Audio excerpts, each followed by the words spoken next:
Hi, it's Catherine Gordon. Welcome back to the Sugar Freedom Kitchen. I am the Sugar Freedom Woman, and today I'm going to talk to you about my favorite freedom fats, the ones I actually use when I cook here in the Sugar Freedom Kitchen.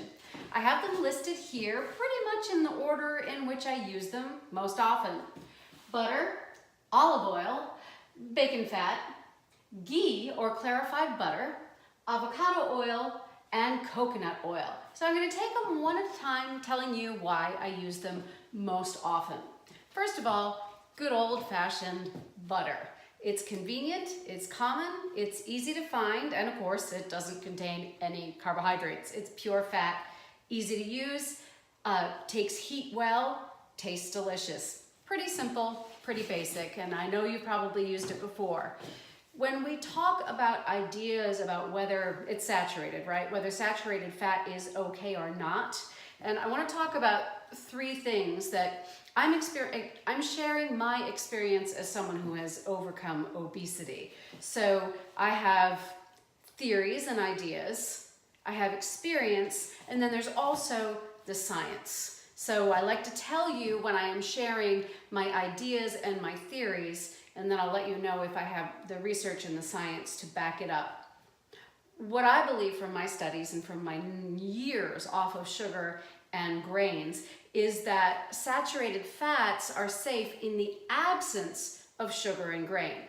So if we're not eating the foods that are raising our insulin, that the saturated fat is okay. Caveat, this is a theory. This is a belief on my part. I have some evidence for it. Part of it, the research done by Nina Teicholz and Gary Taubes, but that is my opinion. So just letting you know the difference there. Let's move on to our next fat. Let's move on to olive oil.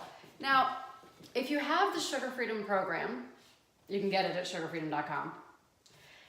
I say three things: no sugars, no grains, no processed vegetable oils. And people very often ask me, well, what about olive oil? Olive oil is healthy. And yes, but the olive isn't a vegetable and it isn't a seed that requires a difficult transaction process.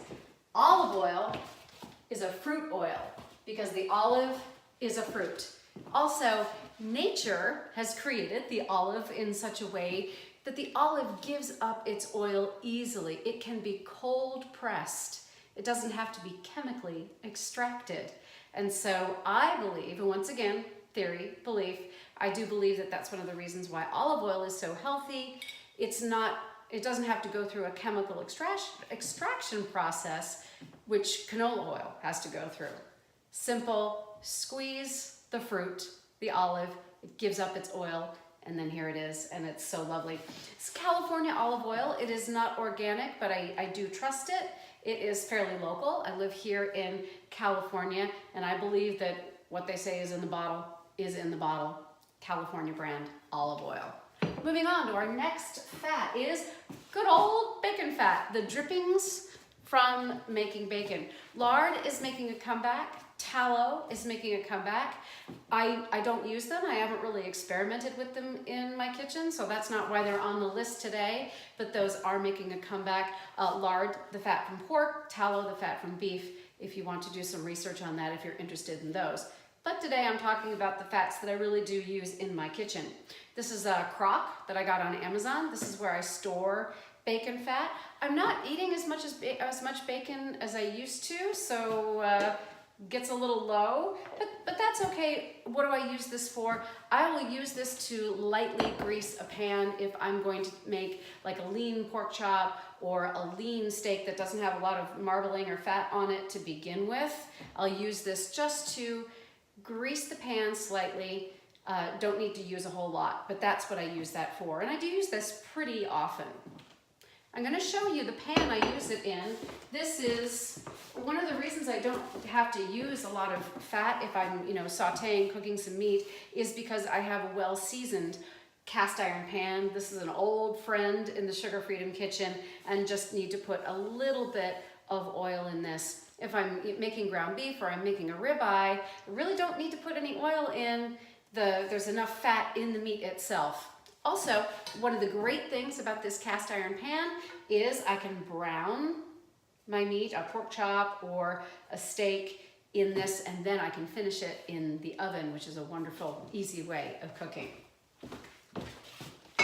Next fat on the list is ghee or clarified butter. So what is ghee? Ghee is simply butter fat that's been cooked slowly so that all of the milk solids and all of the moisture is cooked out, and it makes this very stable, beautiful golden fat that is shelf stable. You do not have to refrigerate this. It is expensive, so a little bit goes a long way. What do I like to use this for? I like to cook my eggs in it. I'll sometimes cook my eggs in butter, but for something a little bit different, clarified butter, ghee. The next one on the list, avocado oil. I don't have any avocado oil in the kitchen right now. It's kind of expensive. When I buy it, I use it right up. What do I use that for? I'll use that for salad dressings, and I will also use it to make mayonnaise. It is a wonderful oil for making mayonnaise, very mild, very delicious. You can make mayonnaise with olive oil and egg yolks, but the avocado oil, a little bit more mild, maybe a little bit more like the mayonnaise that you're more used to from a store-bought mayonnaise. So that's what I will use avocado oil for, mayonnaise and salad dressings. And then finally, we have coconut oil. And I used to use this a whole lot more. I used to do a lot of different kinds of cooking with it. I will use this every once in a while. I do make a chocolate goodie. Let me get the cocoa powder out. This. Here it is. On occasion, I will make, and there is a recipe for it. If you go to my channel, the video is called What to Have on Keto When You're Craving Chocolate. I will use coconut oil with unsweetened cocoa powder, a little erythritol, mix that, little coconut oil, erythritol, cocoa, heavy cream, and then some avocado. Mix that together and you can make a lovely mousse, or you can also make a little keto candy with these ingredients. I don't do that a lot. I usually only do that on very special occasions when I know maybe everyone around me is having a special treat. I do keep this in the house in case I do have a craving for chocolate. Happens every once in a while, and at least if it does happen, I'm not going to go and reach for a conventional sugar chocolate bar.